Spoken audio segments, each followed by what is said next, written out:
स्वागत है दोस्तों आपका हमारे चैनल आर के वर्मा में।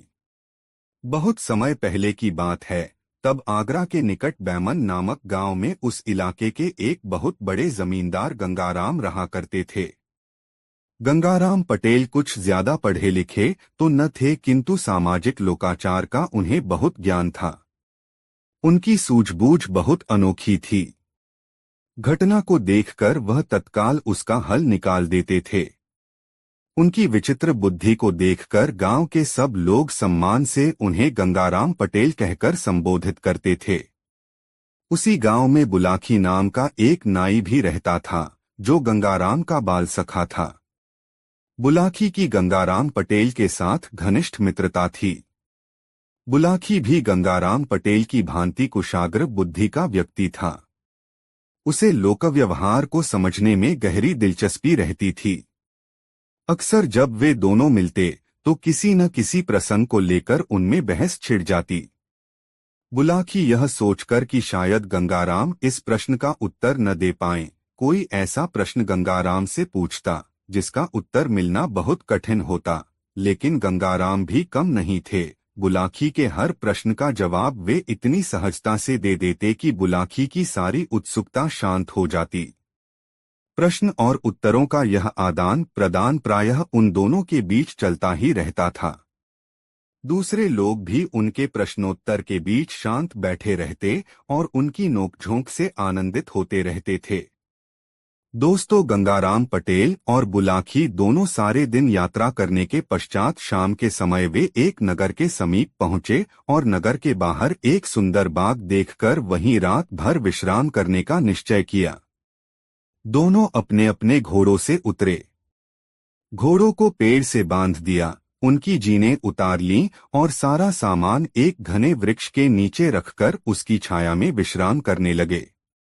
कुछ देर बाद गंगाराम ने अपनी जेब से कुछ रुपए निकाले और उन्हें बुलाकी को देकर कहा, बुलाकी, ये पैसे लेकर बाजार जाओ और भोजन के लिए आवश्यक सामग्री खरीद लाओ। और हाँ, ध्यान रहे, घी जरूर लाना। घी के बिना मुझे भोजन अच्छा नहीं लगता। पैसे लेकर बुलाकी बाजार के लिए चल पड़ा। उसने पंसारी की दुकान से आटा, चावल, मसाले और घी आदि खरीदा और वापस लौट पड़ा। बाजार से गुजरते हुए अचानक उसने एक विचित्र दृश्य देखा। उसने देखा कि एक प्रौढ़ा स्त्री एक पालकी में बैठी हुई है और 3 कहार और एक राजपुरुष उस पालकी को अपने कंधों पर उठाए चले जा रहे हैं। एक राजपुरुष किसी स्त्री की पालकी ढोए, यह देखकर बुलाकी की उत्सुकता अपने चरम पर जा पहुंची। वह जल्दी जल्दी कदम बढ़ाता बाग में पहुंचा और गंगाराम के सामने सारा सामान रखता हुआ बोला, पटेल जी, अभी कुछ देर पहले मैंने बाजार में एक अनोखा दृश्य देखा। उसे देखकर मेरी उत्सुकता बढ़ गई है।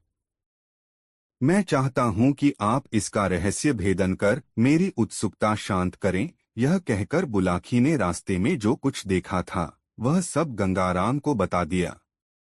बुलाकी के मुंह से यह सब जानकर गंगाराम पटेल ने कहा, बुलाकी, इतना अधीर मत हो। मैं तुझे इस रहस्य को अवश्य बताऊंगा, पर अभी नहीं। पहले भोजन बनाकर अपनी भूख मिटाएंगे, फिर रात को सोने के पहले मैं तुम्हें पालकी में बैठी उस स्त्री, उसकी पालकी को ढोते हुए राजपुरुष के विषय में बताऊंगा। अनमने से भाव में बुलाकी ने अपना सिर हिलाकर अपनी सहमति व्यक्त कर दी। फिर वह भोजन की तैयारी में जुट गया। भोजनोपरांत जब गंगाराम अपने बिस्तर पर लेट गए तो बुलाकी ने उनके लिए हुक्का तैयार किया। गंगाराम ने हुक्का गुड़गुड़ाते हुए बुलाकी से कहा, हाँ तो बुलाकी, अब तू सुन उस राजपुरुष और पालकी में बैठी उस प्रौढ़ा स्त्री के विषय में, पर सावधान। ध्यानपूर्वक सुनते रहना और बीच बीच में हुंकारा भी भरते रहना, जिससे कि मैं यह जान सकूं कि तू सचमुच ही गंभीरतापूर्वक मेरे द्वारा कहे हुए शब्दों को सुन रहा है। तूने हुंकारा देना बंद किया तो मैं कहानी बीच में ही अधूरी छोड़कर लंबी तानकर सो जाऊंगा। मैं बिल्कुल जागता रहूंगा। पटेल जी, बुलाकी बोला, अब आप कहना तो आरंभ कीजिए। यह कहकर बुलाखी नाई ने गंगाराम पटेल के पांव दबाने शुरू कर दिए। गंगाराम पटेल ने कहना शुरू किया, बुलाखी, आज बाजार में तुमने जिस स्त्री को पालकी में बैठे देखा था, वह इस नगर की महारानी थी। उसका नाम है किशोरी देवी। जो राजपुरुष उसकी पालकी को कहारों के साथ अपने कंधे पर ढोकर ले जा रहा था, वह इस नगर का राजा चंद्रदत्त था। अब तुम यह पूछोगे कि राजा को अपनी रानी को अपने कंधों पर ढोकर ले जाने की क्या आवश्यकता पड़ गई, तो इसके पीछे एक लंबी कहानी है। क्या तुम उस कहानी को सुनना पसंद करोगे? अवश्य, बुलाखी जल्दी से बोला, आप मुझे आरंभ से ही इस पूरी कहानी को सुनाइए। ठीक है, तो फिर आरंभ से ही सुनो, गंगाराम पटेल बोले और कहानी सुनाने लगे। बुलाखी, इस नगर के राजा की 3 रानियां हैं, जिनमें से बड़ी रानी का नाम किशोरी देवी, मझली रानी का नाम ज्ञानवती तथा सबसे छोटी रानी का नाम सोमवती है। राजा चंद्रदत्त के पास ईश्वर का दिया सब कुछ मौजूद था। उन्हें किसी बात की कमी नहीं थी, किंतु कोई संतान न होने का दुख उन्हें रह रहकर सालता रहता था। संतान की इच्छा से ही राजा ने 3 विवाह किए थे, किंतु उनकी कोई पत्नी उन्हें संतान का सुख न दे सकी। राजा चंद्रदत्त इसी चिंता में घुलते रहते कि उनके बाद उनके राज्य का क्या होगा। उन्हें यह भी भय था कि यदि वे संतानहीन होकर मर गए तो फिर उन्हें नर्क में ही स्थान मिलेगा। इस लोक के अलावा परलोक का भय भी उन्हें सताता रहता था। राजा को सबसे ज्यादा प्रिय थी अपनी बड़ी रानी किशोरी देवी। राजा हर बात में उससे ही विचार विमर्श करते थे। इसी कारण राजा की दोनों छोटी रानियां रानी किशोरी देवी से डाह रखती थीं। वे मन ही मन उससे ईर्ष्या करती थीं, किंतु प्रकटतः राजा के डर से उसकी कोई बुराई नहीं कर पाती थीं। बुलाखी, गंगाराम पटेल ने आगे बताया, कहावत है कि परमात्मा सच्चे दिल से की गई प्रार्थना को एक न एक दिन अवश्य ही स्वीकार करता है। राजा चंद्रदत्त के साथ भी ऐसा ही हुआ। एक दिन ईश्वर ने उनकी प्रार्थना स्वीकार कर ली। बड़ी रानी किशोरी देवी को गर्भ ठहर गया। यह जानकर राजा को तो बहुत प्रसन्नता हुई, किंतु उनकी दोनों छोटी रानियां ईर्ष्या से जल उठीं। उन्हें यह भय सताने लगा कि अब राजा की नजरों में किशोरी देवी का सम्मान और भी बढ़ जाएगा, जबकि उन्हें कोई पूछेगा भी नहीं। ईर्ष्या की इसी भावना से प्रभावित होकर दोनों छोटी रानियां किशोरी देवी के प्रति एक षड्यंत्र बुनने में लग गई। मझली रानी ज्ञानवती ने छोटी रानी सोमवती से कहा, सोमवती, यदि रानी किशोरी देवी को संतान पैदा हो गई तो अपना तो बेड़ा गर्क हुआ ही समझो। राजा पहले से ही उस पर विशेष ध्यान देते हैं, उसकी हर इच्छा को तत्काल पूरी करवा देते हैं। संतान हो जाने पर तो वे उस पर जान छिड़कने लगेंगे। हमारे कक्ष में तो वे अब भी कभी कभार ही आते हैं, संतान प्राप्ति के बाद तो वे हमारे पास बिल्कुल ही आना छोड़ देंगे। हमारी हालत तो महल की किसी दासी से भी गई बीती हो जाएगी। ठीक कहती हो बहन ज्ञानवती, छोटी रानी ने आहसी भरते हुए कहा, मैं तो अपने भविष्य को लेकर बहुत ही चिंतित हूँ। सोचती हूँ राजा की उपेक्षा का शिकार बनने से पहले ही राजमहल छोड़कर अपने मायके चली जाऊं तो बेहतर है। तुम्हारे मायके चले जाने से क्या इस समस्या का हल निकल आएगा? सोमवती, मेरी मानो तो यहीं डटी रहो और मेरे साथ मिलकर इस स्थिति का दृढ़तापूर्वक सामना करो। सुनो, इस समस्या का एक निदान मेरे मन में है। तुम साथ दो तो हम दोनों राजा की नजरों में फिर से सम्मान और प्यार प्राप्त कर सकती हैं। वह कैसे? बड़ी रानी किशोरी का राज्य से निष्कासन करवाकर मझली रानी ने सरगोशी करते हुए बताया, यदि किसी तरह किशोरी नाम का यह कंटक दूर हो जाए तो राजा फिर से हमें प्यार और सम्मान देना शुरू कर देंगे। हमारी खोई हुई प्रतिष्ठा हमें पुनः मिल जाएगी। पर यह सब संभव कैसे होगा? होगा सोमवती, जरूर होगा। तुम बस देखती जाओ, यह कहकर ज्ञानवती धीरे धीरे उसे अपनी योजना समझाने लगी। योजना के तहत एक दिन दोनों रानियों ने राजपुरोहित को अपने कक्ष में बुलवाया। उन्होंने उसका भरपूर स्वागत सत्कार किया, उसे स्वादिष्ट व्यंजन खिलाए। भोजन करके जब राजपुरोहित तृप्त हो गया, तब मझली रानी ने अपना मंतव्य उसे बताया। उनका मंतव्य जानकर राजपुरोहित भय से सिहर उठा। उसने कहा, मैं इस जघन्य कार्य में आप लोगों का साथ नहीं दूंगा। इतनी मुद्दत के बाद तो हमारे महाराज की इच्छा पूरी होने जा रही है। मैंने अगर इसमें व्यवधान डाला तो मुझे नर्क में भी जगह नहीं मिलेगी। बाद में जब राज्य के लोगों को इस बात का ज्ञान होगा तो हर जगह मेरी बेइज्जती होगी, लोग मुझ पर थूकेंगे, वे मुझे देशद्रोही करार देंगे। मैं राजा की नजरों से भी गिर जाऊंगा। हो सकता है राजा क्रोध में भरकर मेरा वध करने का ही आदेश दे डालें। नहीं नहीं, मुझे तो आप लोग क्षमा ही कर दीजिए, मैं इस कार्य को नहीं कर सकता। बात बिगड़ती देखकर मझली रानी ने पासा फेंका, राजपुरोहित जी, घबराइए नहीं। आज की दुनिया में सबसे बड़ी चीज है धन। इस काम के बदले हम आपको इतना धन देंगी कि फिर आपको राजा की नौकरी की आवश्यकता ही नहीं पड़ेगी। फिर आप तो स्वयं ही समझदार हैं, धन लेकर किसी दूसरे राज्य में चले जाना। आप और आपके शेष परिवार का जीवन बड़े खुशहाल ढंग से व्यतीत होगा। राजपुरोहित लालच में फंस गया। रानियों से 1,00,000 सोने की मोहरें लेकर वह उनके षड्यंत्र में शामिल हो गया। अगले दिन जब राजा चंद्रदत्त अपने दरबार में बैठा हुआ था तो राजपुरोहित उसके पास पहुंचा। उसके चेहरे पर चिंता के भाव थे। उसे चिंतित देखकर राजा ने उससे पूछा, राजपुरोहित जी, क्या बात है, आज आप बहुत गंभीर और चिंतित नजर आ रहे हैं। क्या बताऊं महाराज, राजपुरोहित ने उदास स्वर में कहा, बात ही चिंता की है।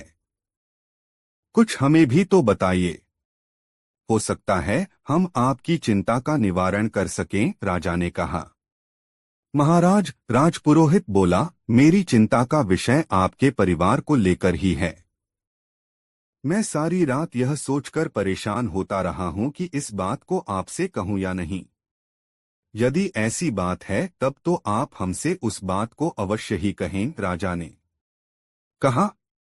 तो सुनिए महाराज, राजपुरोहित बोला, यह तो आपको मालूम ही है कि मुझे ज्योतिष का अच्छा ज्ञान है। अपने उसी ज्ञान से मैंने पता लगाया है कि आपका आगामी काल बहुत संकटग्रस्त रहेगा। आप निकट भविष्य में एक बहुत बड़ी विपत्ति में फंसने वाले हैं। वह किस कारण से, राजा ने आशंकित स्वर में पूछा। क्या हमारा कोई दुश्मन राजा हम पर हमले की तैयारी कर रहा है। नहीं महाराज, ऐसा कुछ नहीं है। ईश्वर की कृपा से आप इतने सक्षम हैं कि किसी भी दुश्मन के हमले को विफल करने की शक्ति आप में है। मेरी चिंता का कारण तो आपकी होने वाली संतान है। मेरी संतान? हम कुछ समझे नहीं राजपुरोहित जी, राजा ने व्यग्र स्वर में पूछा। आप हमें सारी बातें खुलकर और विस्तार पूर्वक बताइए। राजन, आपकी बड़ी रानी के गर्भ में जो शिशु पल रहा है वह आपके लिए बहुत अनिष्टकारी है। मेरा ज्योतिष ज्ञान कहता है कि उसके जन्म के बाद जैसे ही आप उस शिशु का मुंह देखेंगे, आपके नेत्रों की ज्योति चली जाएगी। आप हमेशा के लिए अंधे हो जाएंगे महाराज। यही मेरी चिंता का विषय है। ओह, राजा ने यह बात सुनकर एक लंबी सांस भरी। फिर उसने चिंतातुर स्वर में राजपुरोहित से कहा, राजपुरोहित जी, हम अंधे बनकर जीवन व्यतीत करना नहीं चाहते, लेकिन हम यह भी नहीं चाहते कि हम अपनी औलाद के सुख से वंचित रहें। क्या कोई ऐसा उपाय नहीं है जिससे कि हम अंधे भी न हो और अपने पुत्र सुख को भी प्राप्त कर सकें? उपाय तो है महाराज, किंतु आप उस उपाय को कर पाएंगे इसमें संदेह है, राजपुरोहित ने कहा। आप उस उपाय को बताएं, हम उस पर अमल करने की कोशिश करेंगे। महाराज, राजपुरोहित बोला, उपाय यह है कि संतान पैदा होने से पहले ही आप अपनी रानी का त्याग कर दें। वह राज्य के बाहर जाकर अपनी संतान को जन्म दे। इस प्रकार न तो आप अपने पुत्र का मुख देख सकेंगे, दूसरे आप पर निर्वंशी होने का कलंक भी मिट जाएगा।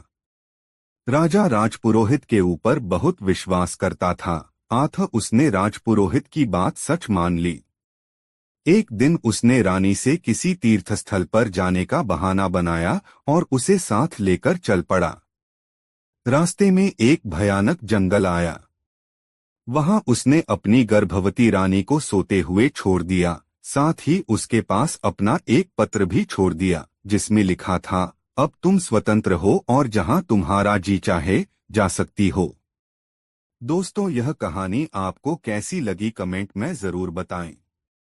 रानी जब जागी और अपने पास अपने पति को न पाया तो वह भयभीत होकर क्रंदन करने लगी और उसका नाम ले लेकर पुकारने लगी। लेकिन राजा कहाँ से आता? वह तो अपनी मर्जी से उसे घनघोर जंगल में छोड़ गया था। काफी देर तक विलाप करने के बाद जब रानी सामान्य हुई तो उसे परिस्थिति का बोध हुआ। पत्र पढ़कर वह समझ गई कि किसी कारण से राजा ने जानबूझकर उसका त्याग कर दिया है। अब उसे अपने साथ साथ उस अबोध शिशु की भी चिंता हुई जो उसकी कोख में पल रहा था। तब वह अपने मन में धैर्य धारण करके उस वन में विचरण करती हुई एक पगडंडी पर चल पड़ी। 2 दिन तक लगातार चलने के बाद रानी एक साधु के आश्रम पर पहुंची। प्रसव भार से दबी एक महिला को घनघोर जंगल में बने अपने आश्रम में देखकर साधु की आश्चर्य से आंखें फैल गईं। उसने किशोरी से वहां पहुंचने का कारण पूछा तो उसने रोकर सारी बातें साधु को बता दीं। उसकी दास्तान सुनकर साधु को उस पर बहुत दया आई। उसने किशोरी से कहा, बेटी, अब तुम्हें कहीं और भटकने की आवश्यकता नहीं है। तुम आराम से यहाँ रहकर अपनी संतान को जन्म दो। मैं तुम्हारी हर संभव सहायता करूंगा। कुछ समय बाद जब रानी का गर्भकाल पूरा हुआ तो उसने एक पुत्र को जन्म दिया। साधु ने उस बालक का नाम रखा विशाल। अपनी माता और साधु के सान्निध्य में बालक विशाल दूज के चांद की भांति बढ़ने लगा। समय किसी का इंतजार नहीं करता, उसका चक्र निरंतर चलता ही रहता है। धीरे धीरे उस घटना को 12 वर्ष बीत गए। बालक विशाल अब 12 वर्ष की उम्र का सुंदर किशोर बन गया। उस महात्मा के आश्रम में और भी विद्यार्थी पढ़ते थे। वे सभी बालक संपन्न घरानों के थे, जिन्हें उनके अभिभावकों ने विद्याध्ययन के लिए महात्मा के आश्रम में रखा हुआ था। पढ़ाई के उपरांत जब वे अपने अपने माता पिता को लेकर बातें करते तो विशाल का मन उदास हो जाता था। जब बालक उससे अपने पिता का नाम पूछते तो वह उन्हें यही उत्तर देता, मेरे पिता तो साधु महाराज ही हैं, क्योंकि इन्होंने मेरी परवरिश की है। विशाल कहने को तो कह देता, किंतु उसे अपने ही उत्तर से संतोष न होता। उसे यह जानने की सदैव उत्सुकता बनी रहती कि आखिर उसके वास्तविक पिता कौन हैं। एक दिन जब उसके साथी विद्यार्थियों ने पिता को न जानने पर उसका उपहास उड़ाया तो उससे रहा नहीं गया। गुरुकुल से वापस आकर उसने सबसे पहले अपनी माँ से यही प्रश्न पूछ लिया, माँ, मुझे सच सच बताओ कि मेरे पिता कौन हैं? बताया तो था बेटा, माँ ने प्यार से अपने आंचल से उसका धूल भरा चेहरा पोंछते हुए कहा, स्वामी जी ही तेरे पिता हैं। यह झूठ है माँ। स्वामी जी मेरे पिता हरगिज नहीं हो सकते। वह तो तुम्हें बेटी कहते हैं। मुझे मेरे असली पिता का नाम बताओ। बता दूंगी बेटा, जरूर बता दूंगी, किशोरी ने कहा, पहले तू भोजन कर ले।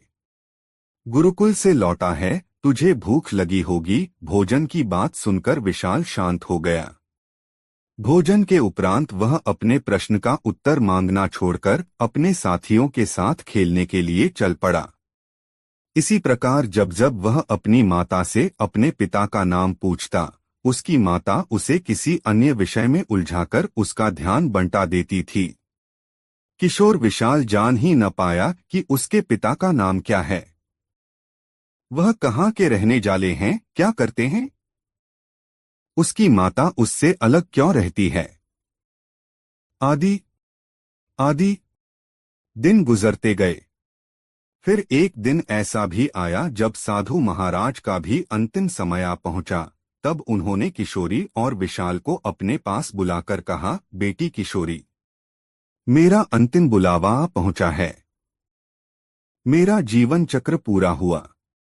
अपना शरीर छोड़ने से पूर्व मैं तुम्हें दो वस्तुएं देना चाहता हूं। यह कहकर साधु महाराज ने अपनी शैया के नीचे से दो चीजें निकाली। उनमें एक तो कपड़े से बनी एक थैली थी और दूसरा था एक तीर। उन्होंने वे दोनों चीजें किशोरी को सौंपते हुए कहा, बेटी किशोरी, यह थैली कोई साधारण थैली नहीं है। यह मंत्रपूरित थैली है जिसे मैंने बड़ी कठिन साधना के बाद अपने गुरु से प्राप्त किया था। इसकी विशेषता यह है कि इसमें रखा धन कभी समाप्त नहीं होता।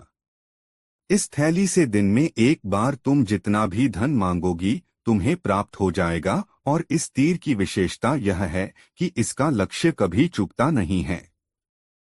धनुष पर चढ़ाकर तुम जिस पर भी लक्ष्य करके इसे छोड़ोगे, यह तीर अवश्य उसे वेध डालेगा, भले ही वह लक्ष्य कितना ही भारी, विशाल और मजबूत क्यों न हो। वे दोनों चीजें किशोरी और विशाल को सौंपकर साधु महाराज ने अपना शरीर छोड़ दिया।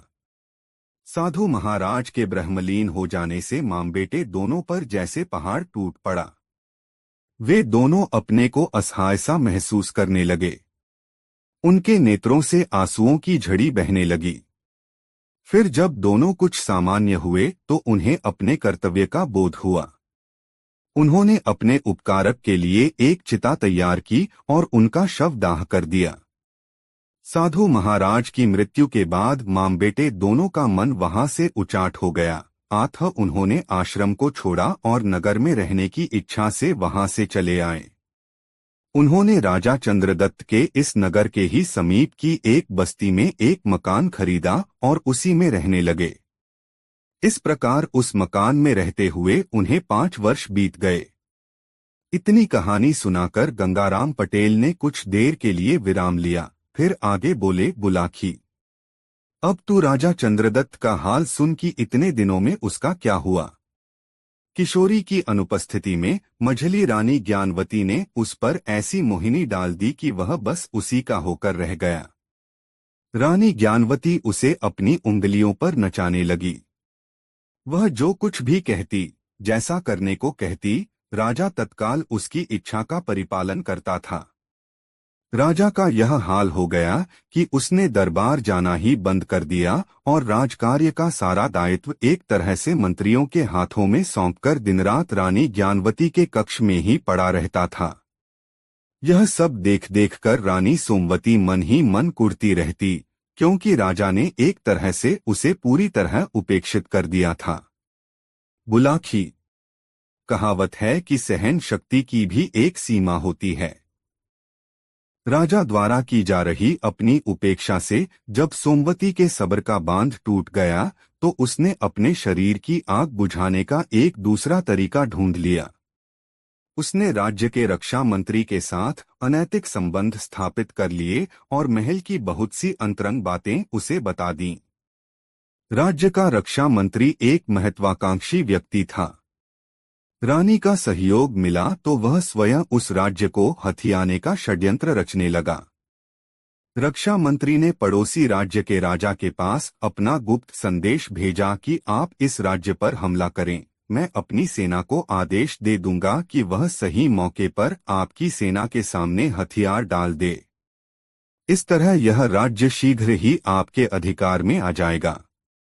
तब हम दोनों मिलकर इस राज्य का बंटवारा कर लेंगे। पड़ोसी राजा ने चंद्रदत्त के रक्षा मंत्री का वह प्रस्ताव खुशी खुशी स्वीकार कर लिया। फिर एक दिन उचित अवसर जानकर चंद्रदत्त के राज्य पर हल्ला बोल दिया। राजा चंद्रदत्त उस समय रानी ज्ञानवती के रनिवास में थे जब एक घबराए हुए प्रहरी ने राजा के पास पहुंचकर यह सूचना दी, अन्नदाता, गजब हो गया। पड़ोसी दुश्मन राजा ने अचानक हमारे राज्य पर चढ़ाई कर दी है। नगर में अफरातफरी फैल गई है। नागरिक अपना अपना सामान लेकर नगर से पलायन कर रहे हैं। पूरे नगर में दहशत फैली हुई है। प्रहरी के मुंह से यह बात सुनकर राजा कुछ क्षण के लिए भौंचक्का रह गया, लेकिन फिर तत्काल ही उठकर बाहर आया और शत्रु का मुकाबला करने की तैयारियां करने लगा। उसने आनन फानन में अपनी सेना तैयार की और दुश्मन के सामने जा डटा। दोनों सेनाएं एक दूसरे के साथ भिड़ गईं। भयंकर मारकाट शुरू हो गई, लेकिन कुछ ही समय बाद युद्ध का दृश्य बदल गया। पूर्व योजनानुसार रक्षा मंत्री ने जाकर राजा के सेनापति से कहा, सेनापति, क्यों व्यर्थ में अपने सैनिकों को मरवा रहे हो? दुश्मन की सेना बहुत बड़ी है, उसके पास हमसे अच्छे हथियार हैं। बेहतर यही है कि सेना को हथियार डालने के आदेश दे दो। नहीं मंत्री जी, मैं एक सैनिक हूं। मैं और मेरी सेना जीते जी हथियार नहीं डालेगी। हम लोग देशभक्त हैं। शत्रु हमारी लाशों को लांघकर ही हमारे राज्य में दाखिल हो सकेगा। हमारे जीते जी तो यह कतई नामुमकिन है, सेनापति ने दृढ़ स्वर में कहा। लेकिन मैं इस राज्य का रक्षा मंत्री हूं। देश की सारी सेना मेरे अधीन है। अतः मैं तुम्हें आदेश देता हूं कि जैसे मैंने कहा है तुम वैसा ही करो। मैं व्यर्थ में राज्य के नौजवानों को मरवाना पसंद नहीं करता। रक्षा मंत्री की आज्ञा सुनकर सेनापति विवश हो गया। उसने बुझे मन से सेना को हथियार डालने का आदेश दे दिया। राजा चंद्रदत्त ने, जो स्वयं एक छोर पर शत्रु सेना से लोहा ले रहा था, जब अपने सैनिकों को शत्रु सेना के सामने हथियार डालते देखा तो उसे बड़ा आश्चर्य हुआ। लेकिन इससे पहले कि वह अपनी सेना को शत्रु को खदेड़ने का आदेश देता, एक साथ शत्रु के सैकड़ों सैनिकों ने उसे तीन ओर से घेर लिया और वे उसे बंदी बनाने का प्रयास करने लगे। ठीक उस समय जब शत्रु सैनिक राजा को बंदी बनाने वाले थे, एक युवक तीर की भांति शत्रु के सैनिकों को चीरता हुआ राजा चंद्रदत्त के पास पहुंचा और उससे कहा, राजन, हथियार उठाइए न। आपने युद्ध करना क्यों बंद कर दिया? राजा हतप्रभ था। उसकी समझ में नहीं आ रहा था कि यह क्या हो गया। मेरी सेना ने एकाएक शत्रु सेना के सामने हथियार क्यों डाल दिए? उसके मुंह से बोल न फूटा। युवक ने फिर से उससे कहा, राजन, शत्रु सैनिक सिर पर आ पहुंचे हैं। जल्दी से धनुष बाण उठाइए और शत्रु पर तीर बरसाने शुरू कर दीजिए। राजा ने फिर भी कोई उत्तर न दिया तो युवक ने आगे बढ़कर उसके हाथ से उसका धनुष छीन लिया।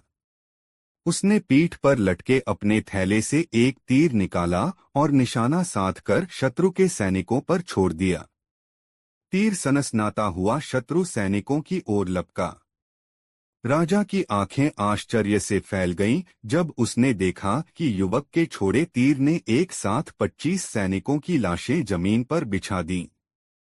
इससे भी ज्यादा आश्चर्य उसे इस बात पर हुआ कि शत्रु सैनिकों को मारने के बाद वह तीर तत्काल लौटकर युवक के हाथ में आ गया। एक साथ अपने 25 साथियों की लाशें रणभूमि में पड़ी देख शत्रु के सैनिक भी भौंचक्के रह गए। उन्हें विश्वास ही नहीं हो रहा था कि तीर के एक ही निशाने से 25 सैनिकों की मौत कैसे हो सकती है। उनका आगे बढ़ना कुछ पल के लिए रुक गया। युवक ने प्रतीक्षा नहीं की। उसने प्रत्यंचा खींचकर दूसरी बार तीर को शत्रु सैनिकों की ओर फेंका। इस बार उसका निशाना बने शत्रु के 100 सैनिक। 100 सैनिकों को मारकर तीर पुनः युवक के हाथ में आ गया। युवक ने तीसरी बार जब तीर को शत्रुओं की ओर फेंका तो इस बार उसने शत्रु के 500 सैनिकों का वध कर डाला। फिर वह लौटकर पुनः युवक के हाथ में पहुंच गया। यह दृश्य देखकर शत्रु के सैनिकों का हौसला पस्त हो गया। उन्होंने राजा को पकड़ने का विचार त्यागा और पीछे की ओर भाग लिए। कुछ ही देर में मैदान साफ हो गया। अपने साथियों को रणभूमि में छोड़कर भागते देख शत्रु सेना का मनोबल बिल्कुल ही टूट गया और वह मैदान छोड़कर भाग निकली। राजा चंद्रदत्त, जो अभी तक विस्फारित नेत्रों से इस दृश्य को देख रहा था, अब चैतन्य हुआ। उसने युवक से पूछा, युवक, तुम कौन हो और यह करिश्मा तुमने कैसे कर दिखाया? राजन, यह सब इस चमत्कारी तीर के कारण संभव हुआ है। यह तो मात्र कुछ हजार सैनिकों की सेना थी, इससे भी कहीं बड़ी सेना सामने होती तो यह तीर उस सेना के भी तमाम सैनिकों का वध कर डालता। कहते हुए युवक ने अपना तीर राजा को दिखाया। राजा चंद्रदत्त उस युवक का बहुत आभारी था। आथ उससे कहा, युवक, मैं तुम्हारी बहादुरी से बहुत खुश हूँ। अगर तुम सही समय पर न पहुंचते तो यकीनन शत्रु सैनिक मुझे गिरफ्तार कर लेते। तब या तो मुझे मार दिया जाता अथवा शत्रु की जेल में डाल दिया गया होता। मैं तुम्हारा आभार प्रकट करता हूँ, कृपा कर मेरे साथ नगर चलो। युवक प्रसन्नता के साथ उसके साथ चलने के लिए तैयार हो गया। इतनी कहानी सुनाकर गंगाराम पटेल ने बुलाखी नाई से पूछा, बुलाखी, क्या तुम समझ गए हो कि कौन था वह युवक? हाँ पटेल जी। विशाल के अलावा और कौन हो सकता था वह युवक? और वह तीर जिससे उसने इतनी विशाल संख्या में शत्रु मार डाले थे, उन्हीं साधु महाराज का दिया हुआ था, जिसे उन्होंने अपने ब्रह्मलीन होने से पहले विशाल को दिया था। बिल्कुल सही समझे, वह युवक विशाल ही था। अब सुनो आगे की कहानी, कहकर गंगाराम पटेल ने कथाक्रम आगे बढ़ाया। बुलाखी। युवक के आभार से दबा राजा चंद्रदत्त उसे अपने महल में ले आया, जहां उसने युवक का खूब स्वागत सत्कार किया। उसे एक उच्च आसन प्रदान किया, फिर पूछा, युवक, अब मुझे अपना नाम बताओ। यह भी बता दो कि तुम्हारे माता पिता कौन हैं? तुम कहाँ रहते हो? राजन, युवक ने बताया, मेरा नाम है विशाल। मैं अपनी माता के साथ आपके नगर के समीप की एक बस्ती में ही रहता हूँ। मेरी माता का नाम किशोरी देवी है। पिता का नाम बतलाने में मैं असमर्थ हूँ, क्योंकि मैंने उन्हें अभी तक नहीं देखा और मेरे बार बार आग्रह करने पर मेरी माता किशोरी देवी ने उनका नाम नहीं बताया। विशाल के मुख से किशोरी देवी का नाम सुनकर राजा चंद्रदत्त का कलेजा धड़क उठा। उसे तुरंत अपनी बड़ी रानी का ध्यान हो आया। राजा अपने मन में सोचने लगा कि कहीं इस युवक की माता किशोरी देवी मेरी बड़ी रानी ही तो नहीं है, जिसे मैं गर्भावस्था की हालत में राजपुरोहित के कहने पर जंगल में छोड़ आया था। और यह युवक विशाल, क्या यह मेरा ही पुत्र तो नहीं, जिसके विषय में राजपुरोहित ने भविष्यवाणी की थी कि यदि तुमने, राजा ने, अपने पुत्र का मुख देख लिया तो उसी समय जीवन भर के लिए अंधे हो जाओगे। ऐसा विचार कर उसने विशाल से कहा, विशाल, सचमुच तुम अपने माता पिता के एक होनहार सपूत हो। हम तुम्हारी माता के दर्शन करना चाहते हैं, ताकि उनसे मिलकर हम उन्हें तुम्हारे जैसा वीर युवक जनने पर बधाई दे सकें। क्या तुम हमें अपनी माता से मिलवाने ले चलोगे? क्यों नहीं महाराज। यह तो उनका अहोभाग्य होगा कि एक राजा अपनी प्रजा के एक साधारण से नागरिक से मिलने स्वयं उसके घर पहुंचे, विशाल ने कहा। तब विशाल बड़े उत्साह के साथ राजा चंद्रदत्त को अपने घर ले गया। राजा ने जब विशाल की माता किशोरी देवी को देखा तो पहली ही नजर में उसे पहचान गया। हठात उसके मुंह से निकला, महारानी किशोरी देवी तुम? किशोरी देवी ने झुककर राजा के चरण छुए। बोली, हाँ महाराज, आपने ठीक पहचाना है। मैं आपके चरणों की दासी वही किशोरी देवी हूँ। और यह युवक विशाल आपका ही पुत्र है स्वामी। रानी किशोरी देवी ने रुंधे गले से बताया, यह अभागा ऐसा बेटा है जो अभी तक अपने पितृसुख से वंचित रहा है।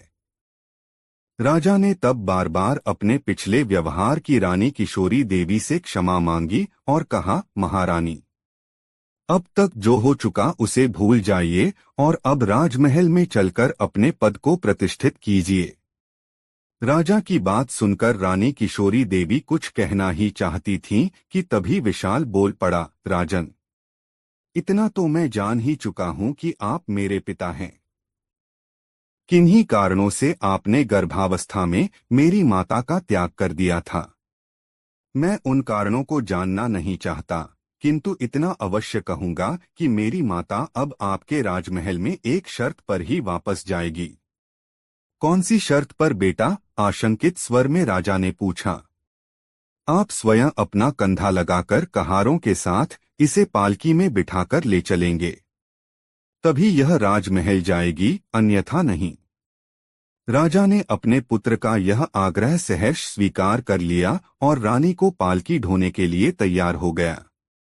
कहानी का समापन कर गंगाराम पटेल ने बुलाखी नाई से कहा, बुलाखी, अब तो तुम समझ ही गए होंगे कि पालकी में बैठी वह प्रौढ़ा स्त्री कौन थी और उसकी पालकी को कहारों के साथ ढोने वाला वह राजपुरुष कौन था। हाँ पटेल जी, बिल्कुल समझ गया। आपने मेरी शंका का समाधान कर दिया है। आठ मैं भी वापस जाने का विचार त्यागता हूँ। मैं अब आपके साथ आगे की यात्रा पर चलूंगा। ठीक है, अब तू भी सो जा। मेरी आंखों में भी नींद गहराने लगी है। सुबह उठकर फिर से यात्रा आरंभ करनी है, कहकर गंगाराम ने चादर ओढ़ ली। बुलाखो भी सोने का उपक्रम करने लगा। दोस्तों, यह कहानी आपको कैसी लगी कमेंट में जरूर बताएं और वीडियो को एक लाइक जरूर करें। गौ माता का आशीर्वाद।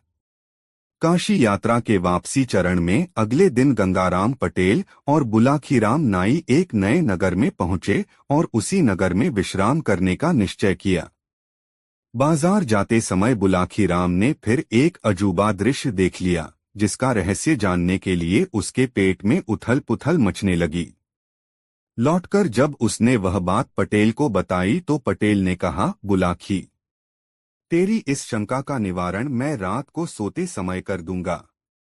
अभी तो कुछ पेट पूजा के बारे में विचार कर। पाठ को। बुलाखी आज जो अजीब बात देखकर आया था वह इस प्रकार थी। बुलाखी ने देखा था कि एक ब्राह्मण के घर के आगे एक गाय मरी हुई पड़ी थी। ब्राह्मण उस गाय को मरा हुआ देखकर शोकग्रस्त हो रहा था। उसी समय एक स्त्री वहां पहुंची। उसने मरी हुई गाय की पीठ पर जब अपना हाथ फिराया तो वह मरी हुई गाय फिर से जीवित हो गई थी। रात को सोने से पूर्व गंगाराम पटेल ने इस रहस्य से इस प्रकार पर्दा उठाया। उन्होंने बुलाखीराम से कहा, बुलाखीराम, इस शहर में रामकृपालु नाम का एक गरीब ब्राह्मण निवास करता था। यद्यपि वह सुंदर सुगठित शरीर का स्वामी था, ब्रह्म विद्या का भी उसे पर्याप्त ज्ञान था, किंतु उसकी निर्धनता उसके लिए अभिशाप बन गई थी।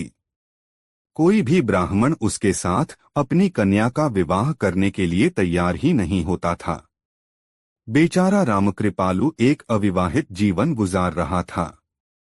एक दिन रामकृपालु ने सोचा कि मनुष्य की गरीबी ही उसकी उन्नति में बाधक होती है। धन पास हो तो सफलता के अनेक द्वार स्वयं ही खुल जाते हैं। समाज में उसकी पूछ होने लगती है। धनवान व्यक्ति को ही लोग सम्मान देते हैं, उसे झुक झुक कर सलाम करते हैं।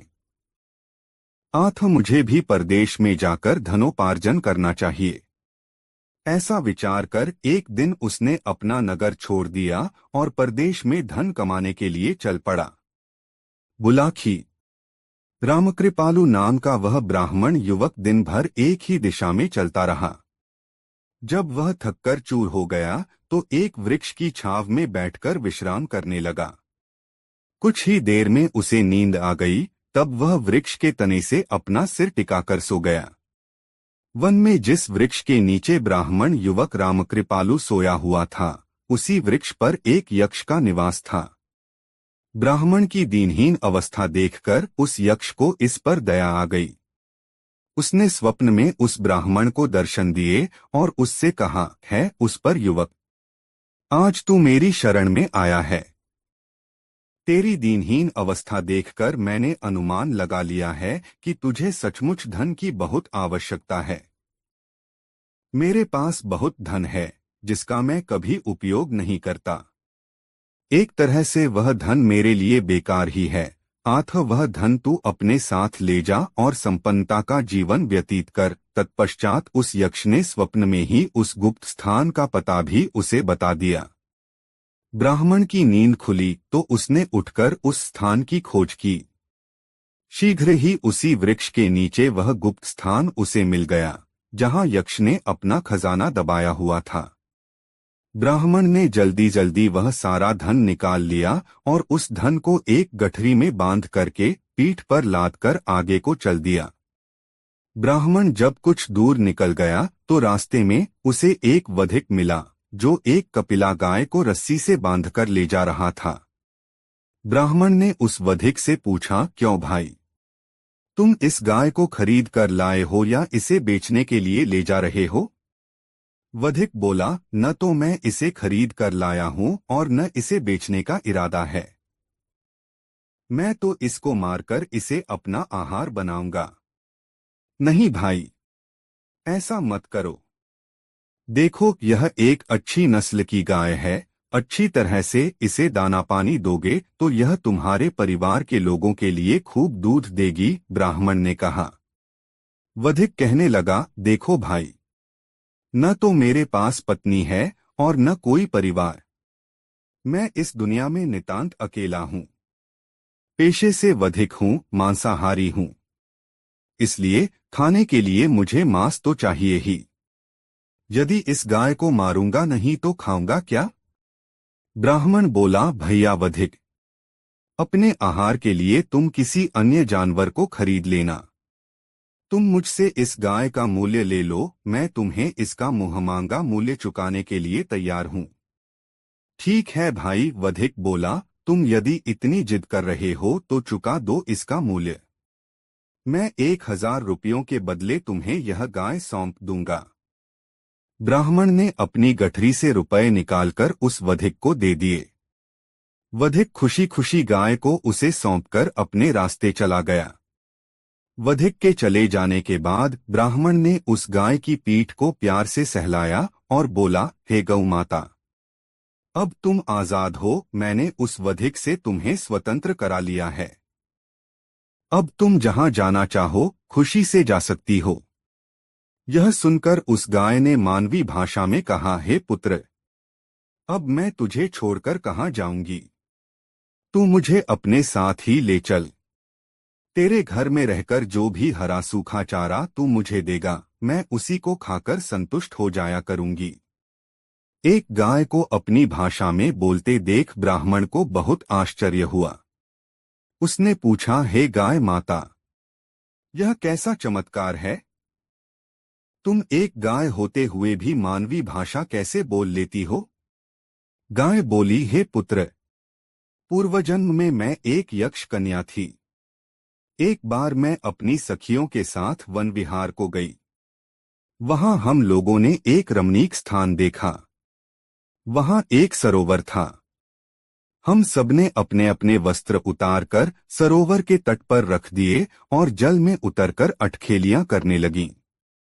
तभी न जाने कैसे वायु का एक प्रचंड झोंका आया और तट पर रखे हमारे वस्त्र उड़ गए। कुछ ही दूरी पर एक शिला के पीछे बैठे एक मुनि समाधि लगाए तपस्या कर रहे थे। हमने उन्हें नहीं देखा था। देखती तो वहां स्नान करने का विचार ही नहीं करती। हे पुत्र, मेरे दुर्भाग्य से मेरा अंतर्वस्त्र उड़कर उन्हीं मुनि के चेहरे से जा टकराया। इससे उन मुनि महाराज की समाधि भंग हो गई। उन्होंने क्रोधित होकर यह शाप दे दिया कि जिस भी स्त्री का यह अंतर्वस्त्र है उसने मेरी समाधि में व्यवधान डाला है, आत्म मैं उसे इसी क्षण से गाय बन जाने का शाप देता हूँ। बस उसी क्षण से मैं गाय बन गई और वन वन घूमती हुई अपने शाप के दिन गुजारने लगी। आज जब मैं वन में अपना आहार खोज रही थी तो न जाने कैसे इस वधिक की निगाह में आ गई। इस दुष्ट ने मुझे पकड़कर रस्सी से बांध लिया और अपने साथ ले आया। सौभाग्यवश रास्ते में तुम मिल गए और तुमने मुझे उस वधिक के चंगुल से आजाद करा लिया, नहीं तो वह दुष्ट आज मुझे निश्चित रूप से मार ही डालता। गाय की राम कहानी सुनकर ब्राह्मण को उस पर बहुत दया आई। वह बोला, हे गाय माता, तुम्हारी कहानी तो बड़ी ही विचित्र है। अब मुझे यह बता दो कि तुम किस तरह से उस मुनि के शाप से मुक्त हो सकती हो। हो सकता है इस विषय में मैं ही तुम्हारी कुछ सहायता कर सकूं। गाय कहने लगी, हे दयालु युवक, मेरे शाप का समय बस समाप्त होने को है, लेकिन यह शरीर छोड़ने से पूर्व मैं तुम्हारा भी कुछ भला कर जाना चाहती हूँ। कैसे करोगी मेरा भला? ब्राह्मण ने पूछा। जब तुम मुझे अपने घर पर लेकर पहुंचोगे और जैसे ही मैं तुम्हारी देहरी पर अपना पहला कदम रखूंगी, बस उसी घड़ी मेरा प्राणांत हो जाएगा। तत्पश्चात एक सुंदर सी युवती वहां आकर मेरा स्पर्श करेगी। जैसे ही वह मेरे मृत शरीर पर अपना हाथ रखेगी, मैं पुनः जीवित हो जाऊंगी। मेरे दयालु बेटे, वह युवती ही तुम्हारी पत्नी बनेगी। तुम उससे विवाह कर लेना और एक सुखी संपन्न जीवन व्यतीत करना। गाय की बातों पर विचार करता हुआ ब्राह्मण गाय को लेकर अपने घर आ गया। फिर वैसा ही हुआ जैसा गौ माता ने उसे बताया था। जैसे ही गाय ने उसकी देहरी पर अपना पहला कदम रखा, गाय लड़खड़ाई और वहीं गिरकर दम तोड़ गई। ब्राह्मण अभी विस्मय से उसे देख ही रहा था कि तभी एक सुंदर युवती वहां आ पहुंची और वह नीचे झुककर गाय के शरीर पर अपना हाथ फिराने लगी। उस युवती के स्पर्श से गाय के शरीर में पुनः प्राण लौट आए और वह जीवित होकर उठ खड़ी हुई। सोहे बुलाखी, आज तू जिस विचित्र दृश्य को देखकर आया है, वह यही दृश्य था। अब बोल, तेरी शंका का निवारण हुआ है या नहीं? पटेल ने पूछा। पटेल जी, बुलाखी ने अपनी गुद्दी खुजलाते हुए कहा, वैसे तो मेरी सारी शंका का समाधान हो गया है, पर छोटी सी शंका और बाकी रह गई है। वह भी बता। मैं उसका भी निराकरण कर दूंगा, पटेल ने कहा। पटेल जी, कल सुबह अपनी यात्रा आरंभ करने से पहले यदि मुझे कुछ देर के लिए उस ब्राह्मण के घर जाने की आज्ञा दे दें तो आपकी बहुत कृपा होगी। मैं एक बार फिर से उस शापग्रस्त गाय के दर्शन करना चाहता हूँ, बुलाखी ने कहा। भाई बुलाखी, पटेल बोले, तुझे वह गाय देखने से मैं रोकूंगा नहीं। बेशक सुबह जाकर उसे देख लेना, लेकिन वह गाय अब तुझे वहां मिलेगी नहीं। याद है कहानी के दौरान गाय ने क्या कहा था? गाय ने उस ब्राह्मण से कहा था कि मेरा शाप का समय समाप्त हो रहा है। वह गाय तो ब्राह्मण की देहरी पर पहुंचते ही शाप से मुक्त हो गई थी। पुनः जीवित वह इसलिए हुई थी कि उसने उस युवक से उसकी होने वाली वधू की पहचान करानी थी। उसके बाद उसने फिर से अपना चोला छोड़ दिया होगा। मुझे तो पूरी उम्मीद है कि वह ब्राह्मण अब तक उस गाय को भूमि में गहराई तक दबा भी चुका होगा।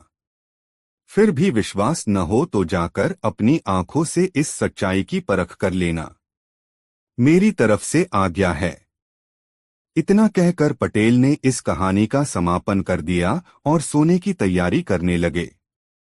उन्होंने एक बार फिर से हुक्का गुड़गुड़ाने की कोशिश की, किंतु तब तक चिलम में रखे अंगारे बुझ चुके थे। पटेल ने निगाली का मुंह फेरा और चादर उठाकर ओढ़ ली। कुछ ही देर बाद उसके खर्राटे गूंजने लगे।